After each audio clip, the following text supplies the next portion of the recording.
मोहन नाम का एक आदमी था जिसके एक शराब की दुकान थी। मोहन की दुकान पर रोज बहुत सारे शराबी शराब लेने के लिए आते थे, लेकिन चंपक नाम का एक आदमी था जो रोज शराब लेने के लिए आता था। उसकी पत्नी उसकी इन हरकतों से बहुत परेशान थी। एक दिन चंपक रोज की तरह समय पर शराब की दुकान पर गया। नमस्कार मोहन भैया। ओहो, तुम तो नियम के बड़े पक्के हो। चंपक कुछ भी हो जाए, पर तुम रोज शाम 7 बजे आ ही जाते हो। अब क्या करें भैया, आदत ही ऐसी लगी है। अब लाइए, आप मुझे मेरी शराब की बोतल दे दीजिए। चंपक शराब की बोतल लेकर घर की तरफ चल देता है। कुछ दूर चलने के बाद वो एक पेड़ के नीचे बैठ गया और शराब पीने लगा। चंपक यहीं बैठकर शराब पीने लगता है। शराब पीते पीते उसे बहुत रात हो जाती है। अगर मैं इस बोतल को घर लेकर गया तो सारा मजा ही किरकिरा हो जाएगा। पहले इस बोतल को यहीं खत्म करता हूं, फिर आराम से घर जाऊंगा। उधर उसकी पत्नी उसका काफी देर से इंतजार कर रही होती है, लेकिन जब काफी रात हो जाती है तो रानी उसे ढूंढने के लिए निकल जाती है। इस आदमी ने तो मेरी जिंदगी खराब ही कर दी। इतनी रात को मैं उसे कहाँ ढूंढने जाऊं? इस आदमी से शादी करना मेरी जिंदगी की सबसे बड़ी भूल थी। बहुत ढूंढने के बाद में चंपक उसे एक पेड़ के नीचे पड़ा मिलता है। चंपक को पेड़ के नीचे पड़ा देखकर रानी गुस्से में आकर उसे उठाने लगती है और कहती है, अरे उठ शराबी, यहाँ क्यों पड़ा है? इससे तो अच्छा तू किसी नदी में जाकर गिरता, जिससे कम से कम मुझे तो तुझसे छुटकारा मिलता। अरे क्यों झिक-झिक करती है? चल जा यहां से चुपचाप।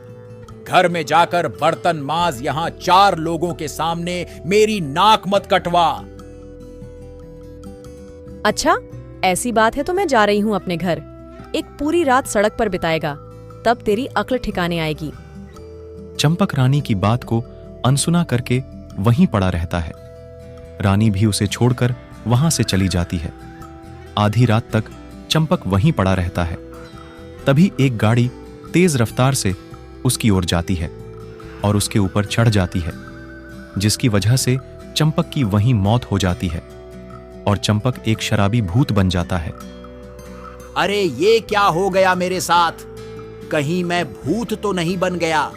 अरे हां, मैं तो भूत बन गया। अब तो मुझे कोई रोकने वाला भी नहीं है। अब मैं जी भर के शराब पीऊंगा।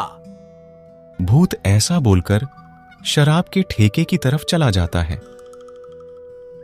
ओहो, आज तो बहुत कमाई हुई है। गांव के सभी लोग रोज ऐसे ही शराब पीते रहे और मुझे लखपति बनाते रहे। भूत को आता देखकर सोहन बहुत डर जाता है और वो अपनी दुकान छोड़कर वहां से भाग जाता है। अरे ये तो मुझे देखकर डर गया। अब तो शराब के पैसे भी नहीं देने पड़ेंगे और जी भर के शराब पीने को भी मिलेगी।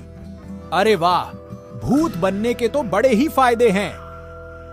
चंपक का भूत बहुत सी शराब पी लेता है और नशे में इधर उधर घूमने लगता है। दूर खड़ी एक चुड़ैल ये सब देख रही थी। वो तुरंत शराबी भूत को पहचान लेती है।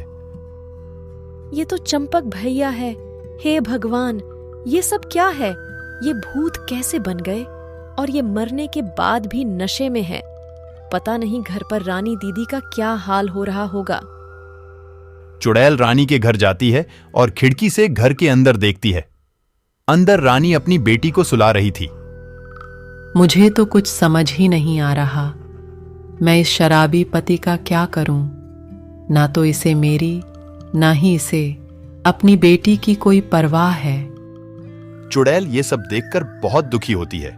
वो धीरे से रानी को खिड़की के पास बुलाती है। रानी दीदी, ओ रानी दीदी, इधर आओ। अरे बाप रे, ये तो चुड़ैल है। पर ये मुझे अपने पास क्यों बुला रही है? अब मैं क्या करूं? रानी, मुझसे डरो मत, इधर आओ। क्या चाहिए तुम्हें?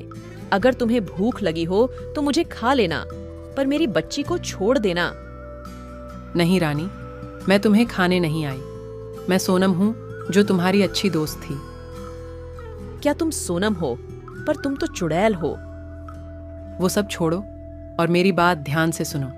रानी, तुम्हारा पति चंपक अब मर चुका है और वो शराबी भूत बन गया है।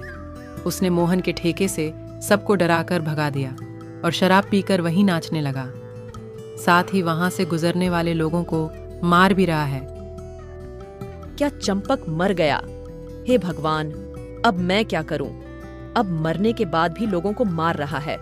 उसने मेरी जिंदगी तो नर्क बना ही दी।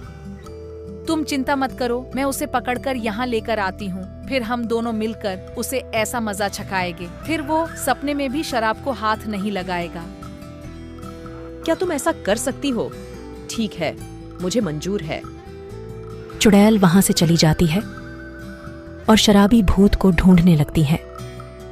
वहां जाकर वो देखती है कि शराबी भूत एक नाले के किनारे उल्टा पड़ा हुआ था। तभी चुड़ैल उस पर जादू कर देती है और शराबी भूत हवा में उल्टा लटक जाता है। चुड़ैल भूत को रानी के घर के बाहर ले आती है और शराबी भूत को धड़ाम से नीचे गिरा देती हैं। उसकी आवाज सुनकर रानी वहां आ जाती है। फिर चुड़ैल अपने जादू से 2 डंडे बनाती है। एक डंडा रानी को देती है और एक खुद के पास रखती है। ये लो रानी, ये जादुई डंडा है। इससे जब तुम उस भूत को मारोगी तो उससे करंट निकलेगा और उसे बहुत दर्द होगा, जिससे उसका सारा नशा चुटकियों में उतर जाएगा। अब रानी और चुड़ैल उस शराबी भूत की जमकर पिटाई करने लगती है।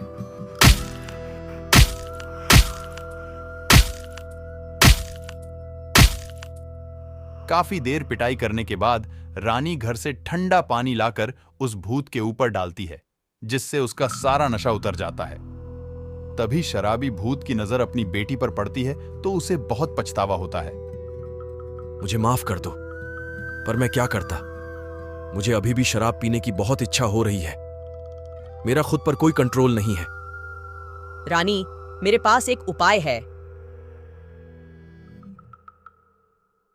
मैं इस डब्बे को यहाँ से बहुत दूर जंगल में फेंक दूंगी, जहाँ उसे शराब कहीं नहीं मिलेगी। जब शराब ही नहीं मिलेगी तो पिएगा कैसे? धीरे धीरे इसकी आदत भी छूट जाएगी।